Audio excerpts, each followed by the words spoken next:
It's also good to be here at See the Bay of Pigs Museum, members of Brigade 2506. The fight against communism was, and still is, a noble cause, and when Cuba fell to communism in 1959, too few were willing to recognize what this meant, the destruction of a once proud island nation. Members of Brigade 2506, though, refused to stand idly by and allow their country to be imprisoned by a communist dictator. Now, the Bay of Pigs occurred nearly 60 years ago. The men who took a stand against communism have been vindicated by history. Just look at Cuba. It's an impoverished, backwards tyranny.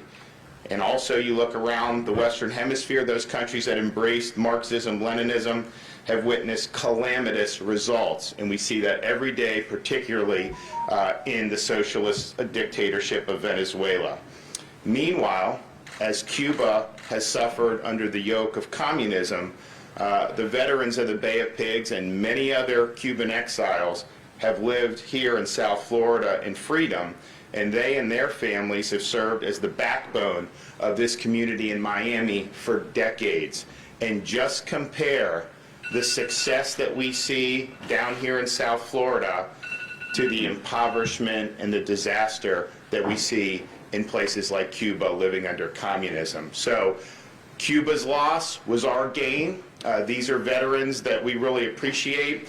And when we did the vaccine to do seniors first, the primary reason to do seniors first because seniors have been the most vulnerable to COVID-19. And so it's an evidence-based decision that if you can vaccinate the vulnerable people first, it doesn't mean that someone that's younger and healthier is not going to get it if they're not vaccinated, but it does mean that you are going to reduce the number of people going into hospitals and you are going to save lives. And so that's why we put seniors first. But I also said we put seniors first just from the point of view of these are our parents and grandparents. These are the people that we draw inspiration from. 2 weeks ago, I was able to witness a vaccine for a World War II veteran that was 100 years old. Had done a lot in his life, and we very much appreciate it. Last year, to initiate our Homebound Seniors program for vaccination, I was able to go to the condo of a Holocaust survivor who's 85 years old. And so today, we are expanding the Homebound Seniors program. Now, we obviously have some seniors, some veterans that are here, but what the brigade did when Senator Diaz and some of the other folks reached out to us when they saw us, what we were doing with some of the veterans and with the Holocaust survivors, hey, could you expand this? Can we go visit some of the homes here in Miami to be able to help with the Bay of Pigs veterans? And we said absolutely, we would do that. And so we are inspired by folks that have been willing to stand up and fight for freedom. We understand that they were on the right side of history. So we'll have 3 done today right here, and we have Ellie Cesar, who joined Brigade 2506 at 23 years old. Raul Vallejo joined the brigade at 18 years old. And Rigoberto Montesinos, who joined the brigade at 22. And all 3 were captured by Castro's forces and spent 20 months as POWs before their negotiated release in December of 1962. And so we're really honored to be able to have them get the vaccine here today. We will also have other Bay of Pigs veterans and their spouses will receive it in the comfort of their own homes as part of the pilot project to be able to bring vaccines directly to seniors in their home, and I'm really excited to be able to do this. We also are continuing to make more progress in terms of vaccine availability. We got 307,000 for this week that ended, I guess today, because we get the new ones later today or tomorrow, and we're going to actually get almost 330,000 for next week. So that's something that's really, really good. We also, because we have some more vaccines that we can put, we're going to do an additional site in Miami-Dade County for underserved neighborhoods. And we're going to announce that within the next day or two, but we're going to try to do 200 seniors a day, 7 days a week, in an area that may not have as many people that have been vaccinated, and that'll be something that'll be very, very important. We also have two major drive-through sites, Marlin Stadium and Hard Rock Stadium. We just doubled the lanes at Hard Rock Stadium, and we're also looking to be able to expand into Miami-Dade County the retail pharmacy program. So we had worked with some of the state's allocations with Publix. Those were generally in counties that didn't have as much healthcare infrastructure as Miami-Dade, and so we focused on high percentages of seniors, more mid-sized counties. Palm Beach was the first really big county we've done. It's been very, very successful. Palm Beach, we have over 40% of the seniors that have gotten shots, and I think Palm Beach per capita is probably one of the top performing counties because it was in 67 Publixes right in Palm Beach County. So the federal government, and we've been waiting for when this was going to happen, they have a pharmacy program that they have been telling us for many weeks now they were going to turn on. These are doses that are over and above what the state's allotment from the federal government is. So if we're getting 325,000 doses, that'll be distributed. The pharmacy will be on top of that, and so it doesn't come out of our allocation. So we think that that's something that's really exciting. So we're going to be making announcements on where those are, but we are going to be continue with Publix, but we're also going to be doing Walmart, which is something that's in a lot of communities. And actually, there's some communities that don't have a Publix, but that do have a Walmart. And we're working with Walmart to be able to make the announcements. But clearly, because we did the Publix in some of the smaller or medium-sized counties and didn't get it into Dade, we're definitely going to get retail pharmacy into Miami-Dade County. So we'll have an announcement on that, but I think that's another way where seniors will be able to access the vaccine. We're about 1.5 million reported. Seniors have received at least one dose. We're about 3 million total doses that have been administered. Of course, the reporting lags on this by many days, so we're probably well over 1.5 million seniors, which is, we're a third or more of the seniors in Florida have gotten one shot. And of all the vaccines that have been administered, we're close to 75% of all vaccines that have been administered have gone to senior citizens. That is prioritizing the right groups. That is focusing on where the risk is. And we have more seniors vaccinated in Florida than any other state by far, and we're going to continue to do it. And I think some of these additional retail options are going to be very, very good for that. Of course, we're still doing the church groups. I was at Turnberry Jewish Center, Aventura Turnberry Jewish Center last week. We did an interfaith alliance with Christian, Muslim, and Jewish houses of worship, and we're going to continue doing that. We've also done pods in senior communities. So we were in, actually we had one in Broward last week. We were in Sun City Center over in the Tampa area. We've done it in the villages. Actually, we did Kings Point up in Delray Beach. So when you have high concentrations of seniors, we can go in, set up, let thousands of people come in over a few days and really get a lot done very, very quickly. We also, I'm a little disappointed, quite frankly, we're excited about the Johnson & Johnson vaccine, which will be able to add our capacity to be able to administer vaccines. I'm a little bit perplexed as to why they would set the end of February as the date to be able to make this decision. We already have data coming in. They filed an application for emergency use. We understood it wasn't going to be like a 24-hour process, but they've set the date for the very end of February. I think that in these times, working around the clock is something that you should be doing to be able to get these things approved as soon as possible. So hopefully there's a way they'll be able to approve it before then, because this is like almost 4 weeks that they will have allowed this to go, and I think we want to get the J&J. So the question with J&J, one dose, which is very good. You don't have to get a booster shot. You don't have to freeze it, so it can be in normal refrigeration. It could be in a doctor's office. It could be wherever you want. I think it's something that will have universal application. The efficacy, I think, has actually been undersold. It's 66% against infection, but after 28 days, it was 100% prevention of death and hospitalization, which is really what we're, I think, really looking at here. So that's going to be a good tool. And I think the question is, when are they going to do the EUA And is there any way they could do it sooner? But then once they do it, whatever is available will ship the next day. But how much is that? Is that $1 million for the whole country? Is it $10 million for the whole country? If it's something along the lines of $10 million, Florida's share would be pretty meaningful. If there's only 1 million doses, I mean, we would obviously use whatever they gave us, but it wouldn't be quite the game changer right off the bat. We also are watching Pfizer with the increased production and some of the things that they have said by May.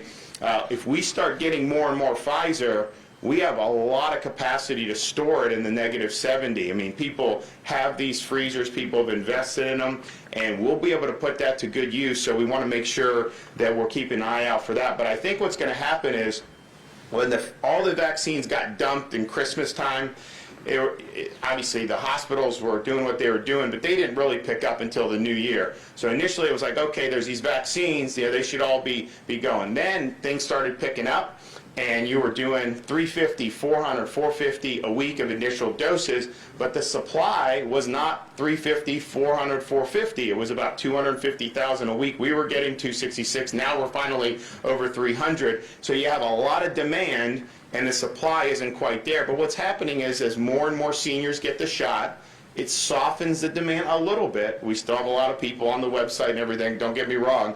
But I think what will happen is as we get through more and more seniors, you'll see the demand start to soften. If you start getting more and more Pfizer coming in and you get Johnson & Johnson, then all of a sudden you're going to be getting more and more doses. And so it will probably be a little easier to be able to get these appointments. And I think that for seniors there'll be more availability. Then, once that demand signal is a little softer, then you look at expanding this into other segments of the population. But our view is seniors first.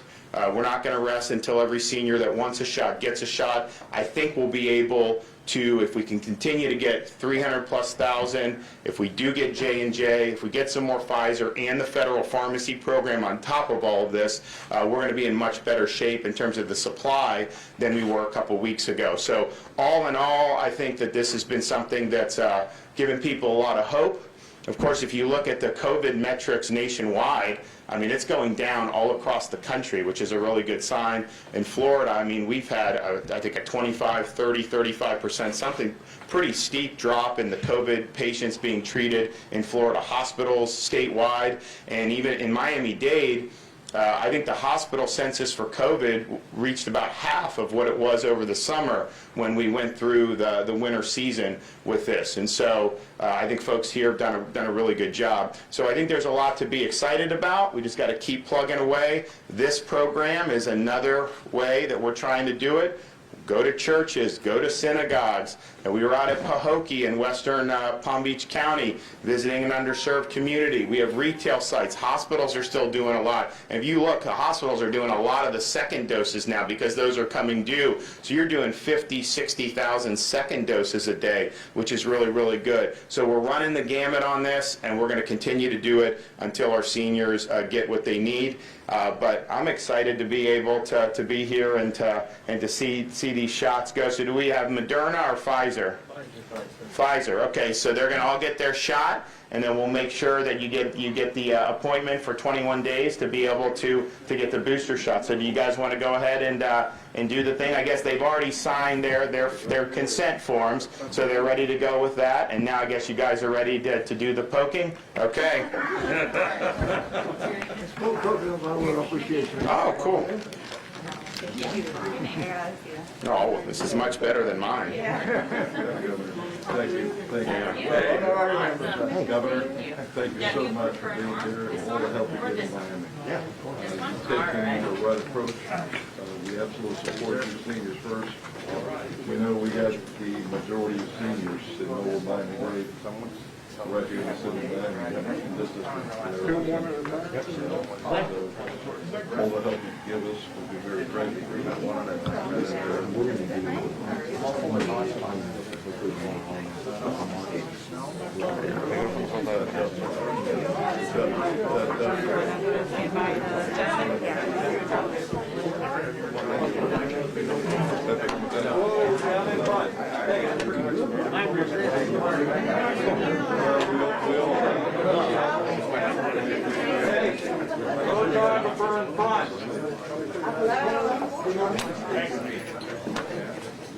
The guys, you gotta sit down in front. We can't see. The girls here in the way? Hello? You guys gotta sit.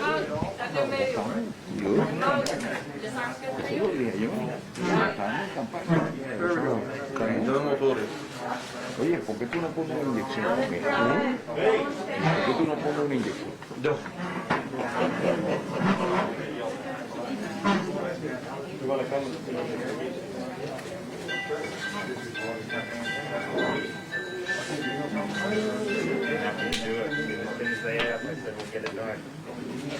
Okay, you ready?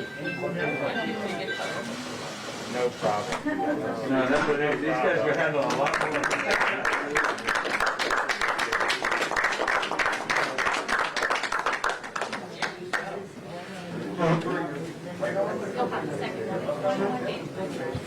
Does that sound right?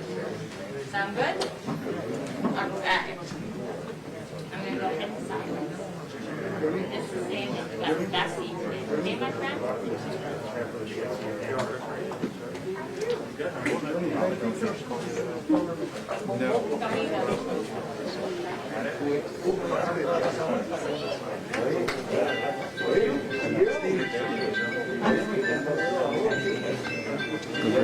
Your name was ringing loud this morning. It's ringing all around. Right behind you.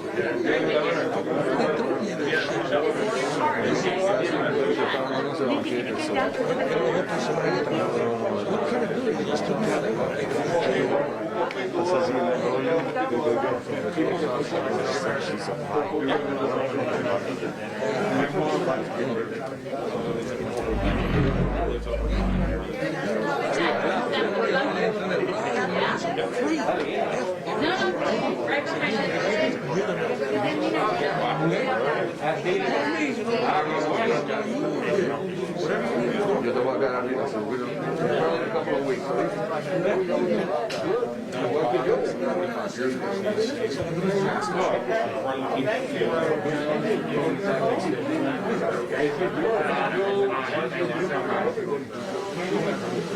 Menos mal la journal. Next shot, no problem.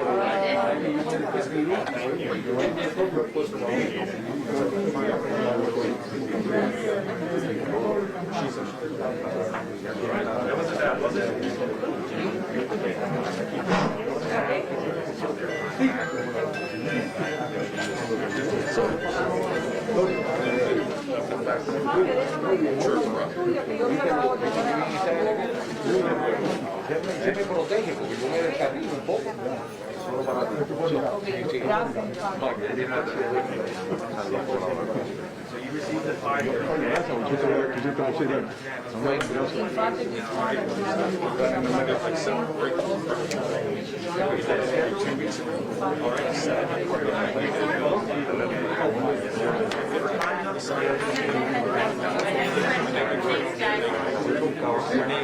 Are you ready?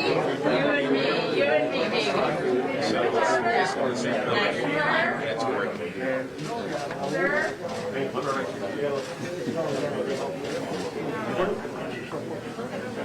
Sir, in the middle.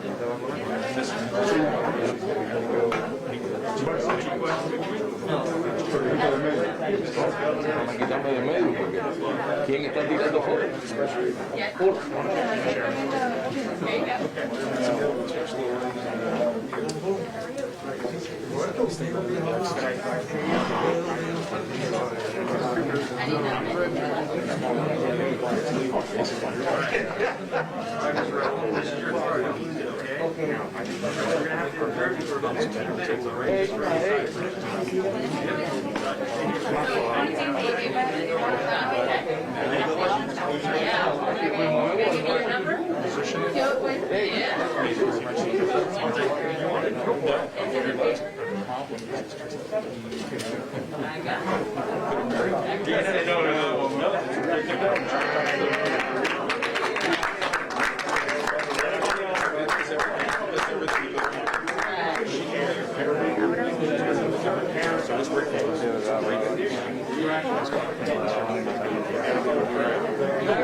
So we 3 shots. It's great.